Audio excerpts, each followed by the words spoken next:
só 10% dos livros brasileiros publicados entre 1965 e 2014 foram escritos por autores negros.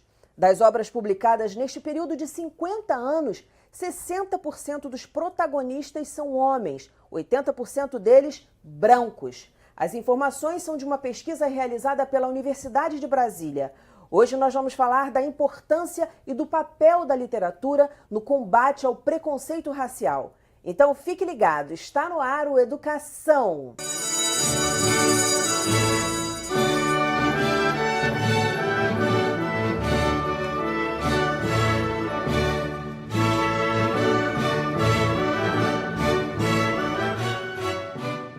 Meus convidados são a fundadora e diretora executiva do Instituto Identidades do Brasil, organização sem fins lucrativos que desenvolve a campanha Sim à Igualdade Racial, Luana Genot.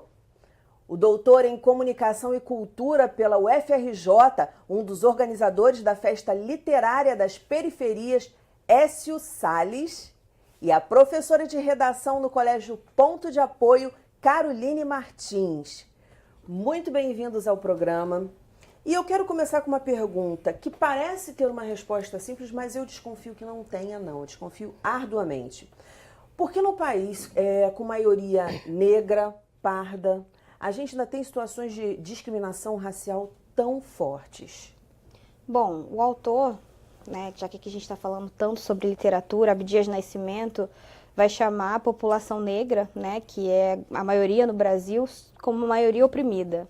E é o que de fato nós somos, né, uma maioria oprimida, porque embora sejamos em número uma quantidade bastante expressiva do país, né, mais de 110 milhões de pessoas, ainda somos minoria em cargos executivos, na literatura, enfim. Então é necessário que a gente olhe para o nosso passado, é necessário que a gente entenda as consequências atuais ainda do pós-escravidão na vida de cada um de nós e na falta de oportunidades que a gente ainda tem.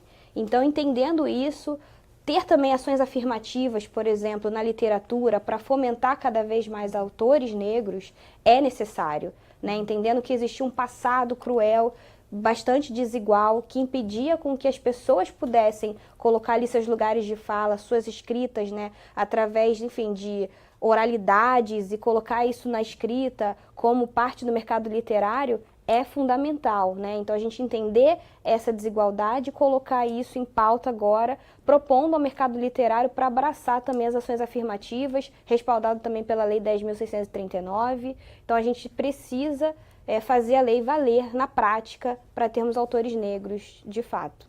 Acrescentando que isso é verdade, e aí a gente ainda tem um fator que o professor João Rufino dos Santos sempre lembrava, né? O Brasil tem mais ou menos 500 anos de história e 300 deles foram sob escravidão, né? Então, até hoje, como ela lembrou bem, as marcas dessa escravidão estão presentes na sociedade. A sociedade brasileira ainda não resolveu essa questão. Não, eu acho que foi muito tempo de escravidão, né? Eu acho que o impacto é esse. 200 anos não é pouco tempo.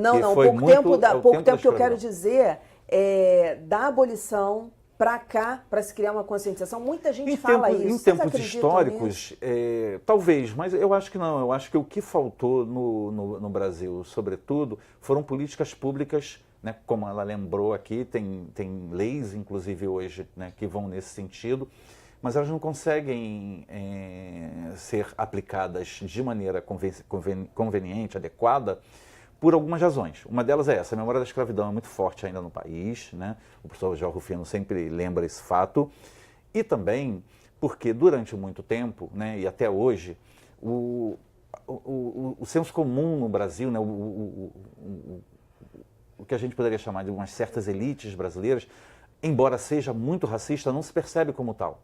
Né? O Brasil, durante muito tempo, foi refém de um mito, que é o mito da democracia racial, que impediu que o debate avançasse. Então, se você não tem racismo no Brasil, por que a gente vai discutir isso? Né? Então, durante muito tempo, esse discurso prevaleceu. Hoje, ele ainda é muito forte, mas ele não prevalece mais. Né? Acho que a discussão das cotas, os resultados que as cotas e outras políticas afirmativas, de ação afirmativa, obtiveram nesses últimos anos, elas demonstram que sim, há uma desigualdade social enorme no Brasil, mas ela também é racial. né? São questões que se complementam. E o fator, eu acho, estruturante hoje da desigualdade no Brasil é também o racismo. A desigualdade racial, a desigualdade de gênero, todas elas impactam a desigualdade social. E não necessariamente o contrário, como muitos intelectuais brasileiros tentaram nos fazer crer. Então, acho que esse elemento, esse aspecto, ele é determinante da permanência, né, da dificuldade que o Brasil tem de resolver esses problemas de relações raciais, né? Primeiro porque achava que eles não existiam. E hoje porque eles existindo tentam se argumentar todo tipo de subterfúgio. Por exemplo, que racistas são os negros que estão colocando esse debate. Isso é uma falácia completa, né? A verdade é que o racismo no Brasil é terrível, é antigo, duradouro, né? E ele precisa ser combatido de diversas formas. E hoje eu acho que a gente avançou bastante nessa discussão, embora ainda falte muito, né? Eu acho que também a internet ajudou bastante, porque eu ouvia muitas pessoas falarem assim, esse pessoal com movimento negro, nossa, esse negócio já está batido. Pô, não tem preconceito não, esse negócio é batido. E eu acho que as redes sociais acabam mostrando muita coisa que acontece que antes a gente não sabia que acontecia. Sim. Caroline. Exato. Lembrei, enquanto eles estavam falando, que Sueli Carneiro ela vai retomar o conceito do epistemicídio, né? De como não se permitiu e não se permite ainda o negro pensar. Então, toda vez que você pensa no intelectual, você vê o intelectual, geralmente um homem, geralmente branco. E poucos são os professores que levam para as salas de aula os intelectuais negros. Os meus alunos sempre falam para mim, meu professor diz que tem que ser antirracista, que não é racista, mas quem ele está levando na sua prática para a sala de aula? Qual é aquele intelectual? A gente vai continuar praticando uma educação colonial, uma educação branca, onde os intelectuais, onde quem está pensando aquela educação são somente brancos e não negros. Eu comecei a fazer com os meus alunos o seguinte, toda aula que eu projeto alguma coisa, o primeiro slide é uma mulher negra, uma intelectual negra que tem uma referência assim, no Brasil. Eles não conhecem nenhuma. Eu dou aula em Teresópolis, numa cidade majoritariamente branca. Conceição Evaristo, não conheciam. Sônia Guimarães, projetei, não conheciam. Todas essas, na mídia, eles têm pleno acesso à internet, e eles não conheciam. Então, falta também da escola uma epistemologia, uma metodologia também que contemple esses intelectuais negros, que reconheçam. Sim, e é uma coisa que vem da educação básica ao ensino médio, à universidade. Eu tive numa peça que falava sobre a vida do Luiz Gama, nós gravamos aqui um programa a respeito do Luiz Gama e do Juliano Moreira, dois negros. Luiz Gama foi um advogado autodidata reconhecido, acho que em 2015 pela OAB, e eu vi, na hora dos cumprimentos, né, aos atores e tal, uma advogada falar, olha, eu tenho que confessar para vocês a minha ignorância, eu sou advogada e nunca tinha ouvido falar em Luiz Gama. E o Luiz Gama é um poeta incrível também. Um poeta incrível. E muita gente nunca viu entendeu? Um poema dele. Na peça, inclusive, tem vários trechos de poesias dele que a gente fica assim, ó, de babá. Libertou mais de 500 escravos nos tribunais. E o enterro dele no Rio de Janeiro mobilizou a cidade. Parou o Rio de Janeiro para assistir o funeral do Luiz Gama. Então ele era um cara central na vida da cidade naquela época, porque ele tinha essa militância, esse ativismo abolicionista que libertou centenas, né, mais de 500 escravos. Ele tinha algo que, embora haja dúvida sobre isso, mas que tinha uma descendência da Luísa Maim, que foi uma grande liderança da Revolta Malê na Bahia. E ele é um cara que, curiosamente, né, nasceu livre e foi vendido como escravo pelo próprio padrasto. Então a história do Luiz Gama... Foi pai? Acho era que padrasto, na verdade. Enfim, que seja o pai, né? Que tem mais de uma biografia do Luiz Gama, não vou entrar nessas minutos. Legal. Mas sendo o pai, sendo o padrasto, era um branco português que vendeu o próprio filho, ou enteado, como escravo, mesmo ele tendo uma carta, né, de homem livre. E isso explica muito sobre as relações raciais no Brasil, né? Diz como as pessoas negras foram tratadas desde o início no Brasil.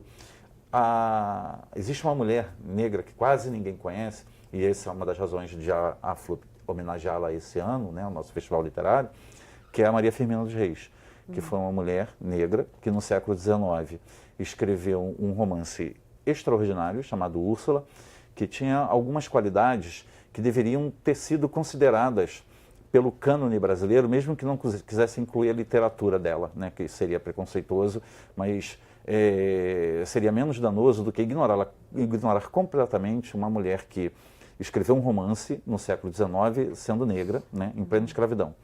Um romance que, além de tudo, tinha áreas abolicionistas e tinha uma coprotagonista negra, uma mulher negra escrava que vai ali participar ativamente da história do casal protagonista, né? Inclusive a Úrsula. E que vai o tempo inteiro em suas páginas combater a escravidão, a ideia da escravidão no momento em que o país ainda era escravocrata. E o Machado de Assis tinha apenas 20 anos quando ela lançou esse livro, né? Então, e ela provavelmente é a primeira mulher negra nas Américas a publicar um romance, né? As pesquisas até onde alcançaram, na professora Eduardo de Assis, da UFMG, fazer uma pesquisa muito profunda sobre a carreira e a publicação de obras de mulheres no século XIX, de mulheres negras.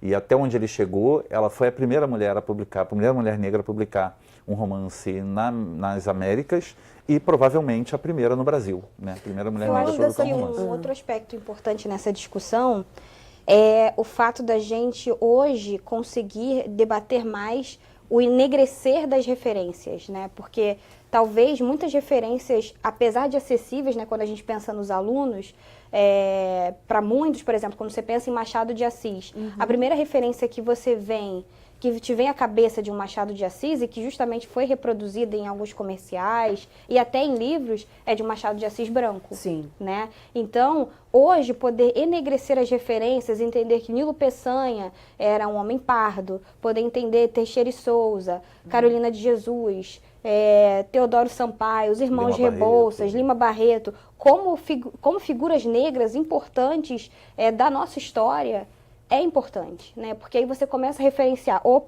a história dos negros não pode ser vista só do ponto da escravidão, né? Sim, mas da resistência, da produção de saberes, da construção do nosso país, do arcabouço do nosso país. Então, tirar esse papel de estigmatizado e colocar um papel de protagonista, de tantos protagonistas que inclusive muitas vezes a gente não conhece, é extremamente importante. Fazer essa ressignificação. Então, acho que enegrecer essas referências é um ponto importante. Perfeito. O maior engenheiro do país no final do Império era um homem negro, amigo do imperador, inclusive, que era o André Rebouças, né? Então, isso é muito relevante.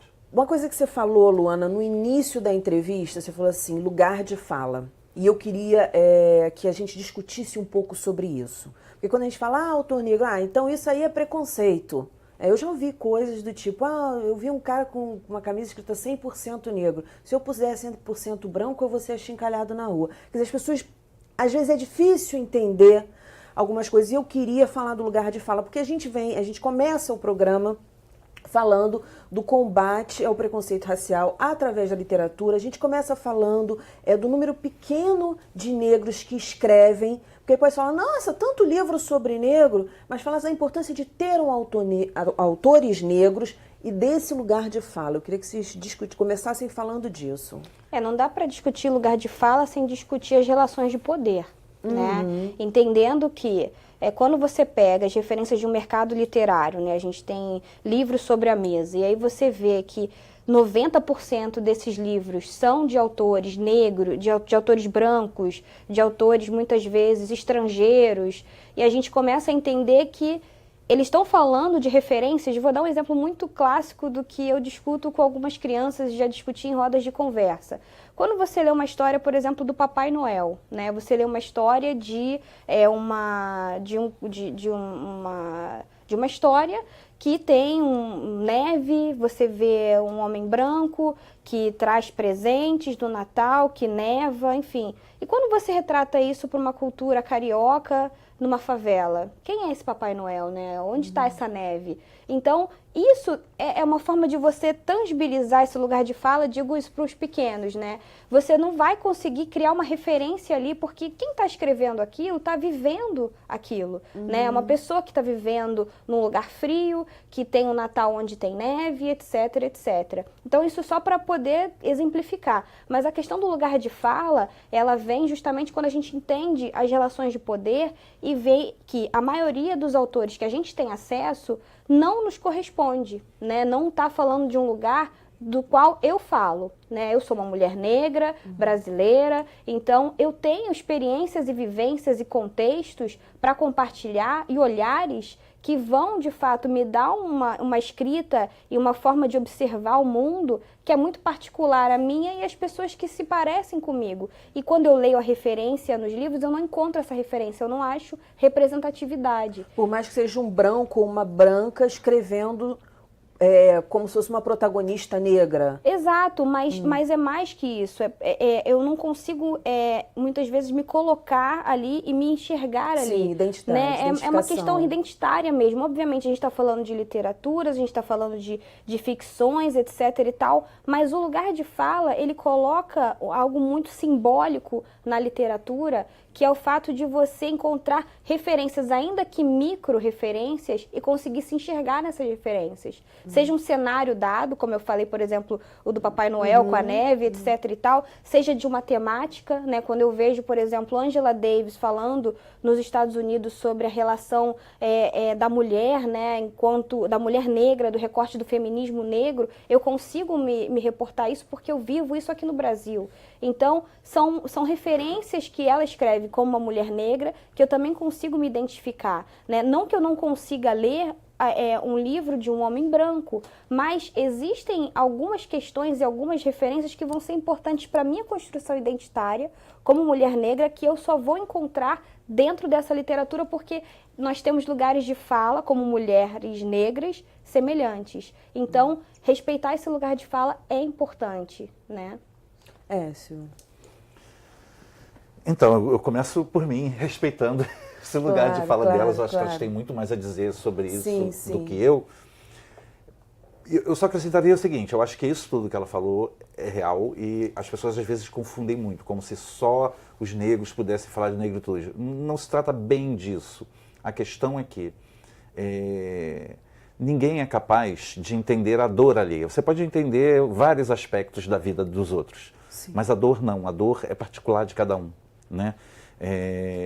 Então, quando se fala de lugar de fala, você está falando de algo que é muito particular, uma experiência muito própria de determinados grupos. E que você pode até achar do seu lugar distante, né, de que não, nada disso. Eu aprendi sobre racismo ainda garoto, porque meus melhores amigos eram jovens negros lá do bairro de Olaria, ali na borda do Complexo do Alemão, onde eu me criei.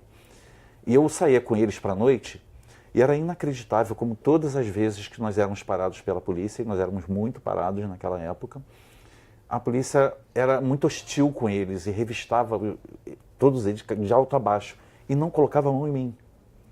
Então, assim, eu ficava indignado com aquilo, mas eu jamais fui capaz de entender a dor daqueles meus amigos, como eles se sentiam por ver que algumas pessoas eram revistadas e outras não, né? e que o que recortava isso era simplesmente a cor da pele, né?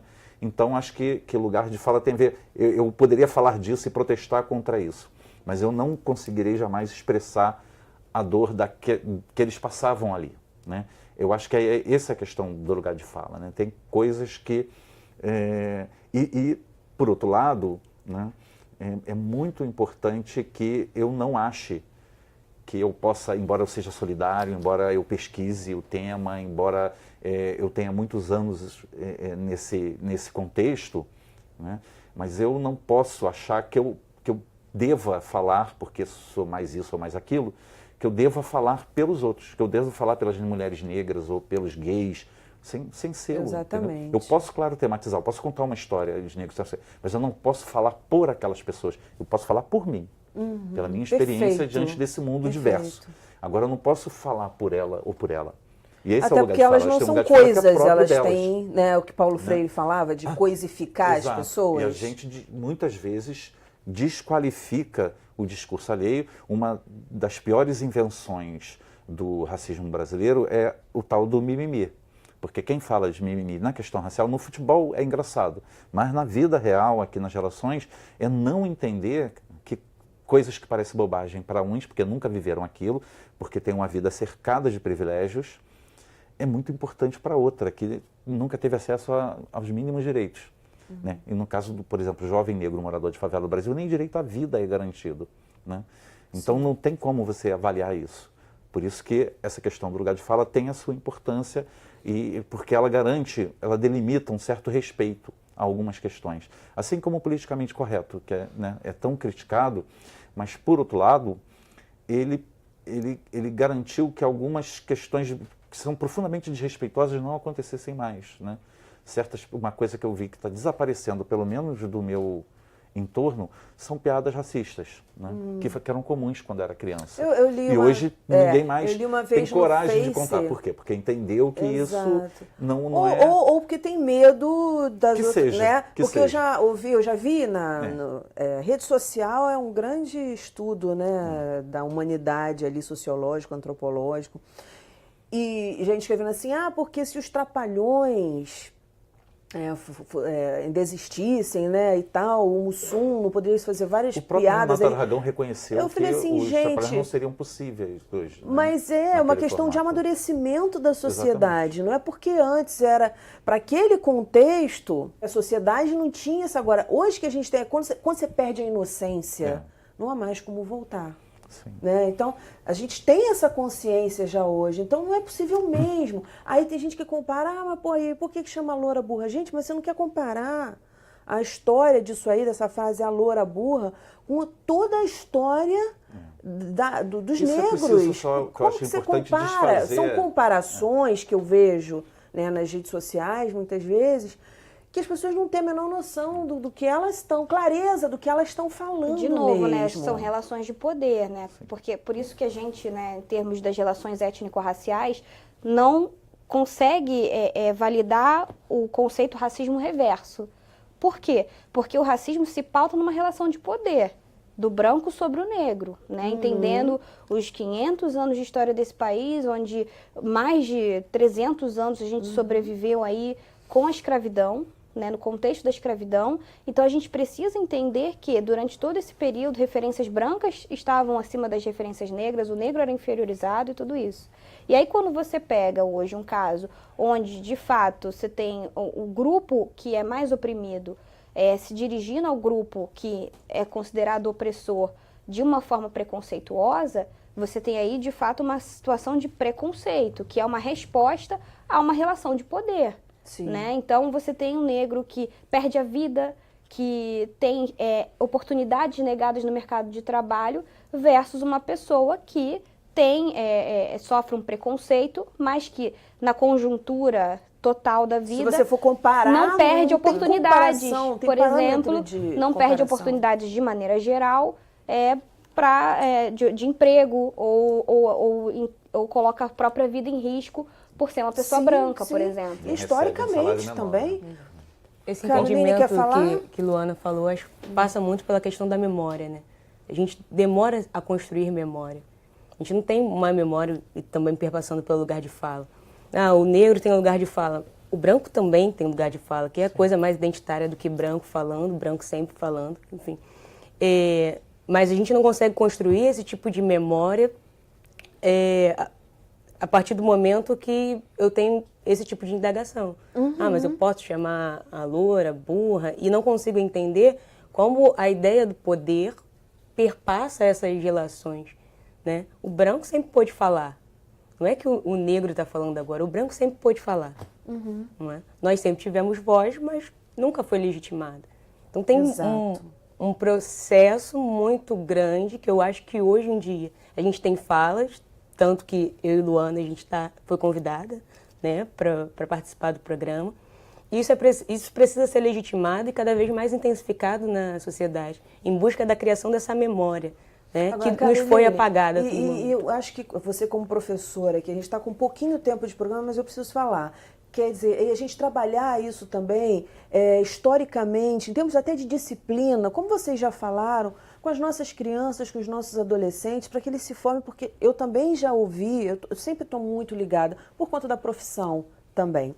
E já ouvi coisas tipo assim, absurdas, do tipo, não, mas eu não tenho nenhuma dívida com negros, porque eu não existia na época da escravidão. Das pessoas terem uma consciência de construção de país, de construção de história. Esse país, ele foi construído em cima da mão de obra negra.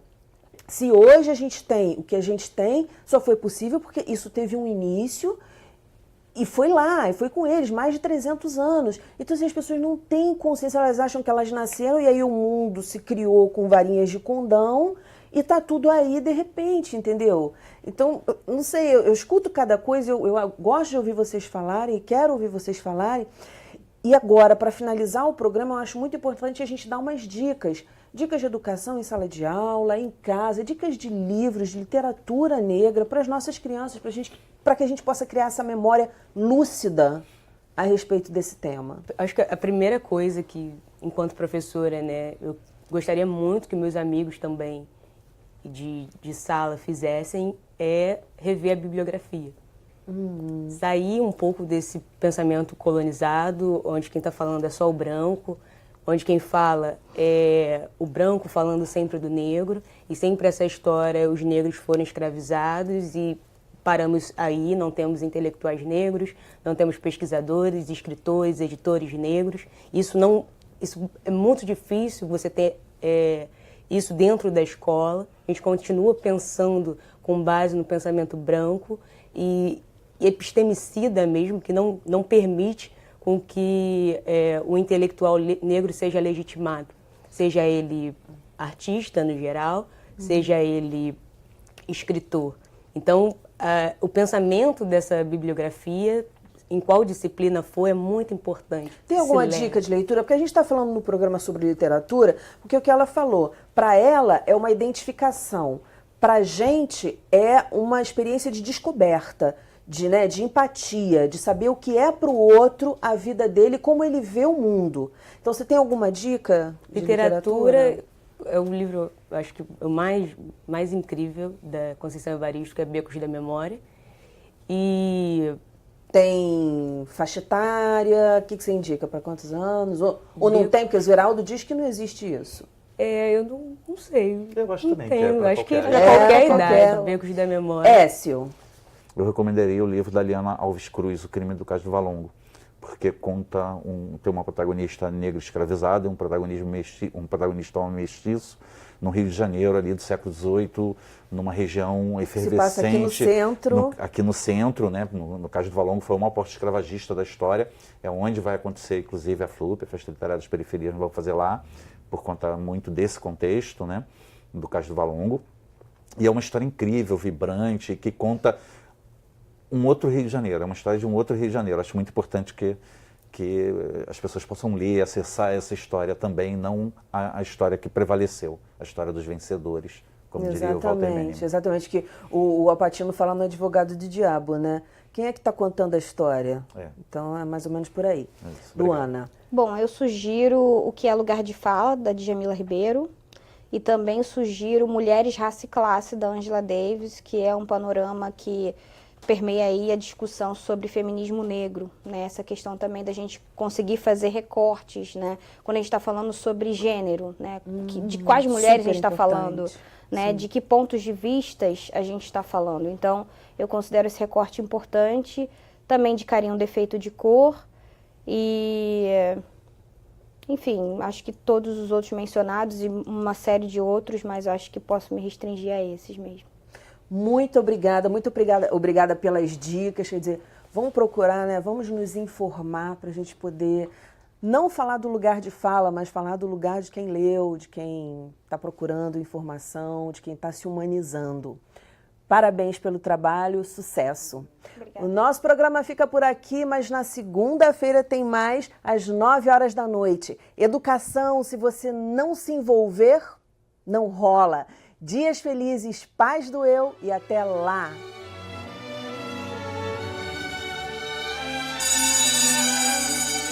Certa manhã, ganhamos de presente um coelhinho das Índias. Chegou em casa numa gaiola. Ao meio-dia, abri a porta da gaiola. Voltei para casa ao anoitecer e o encontrei tal e qual o havia deixado, gaiola dentro. Agarrado nas barras, tremendo por causa do susto da liberdade.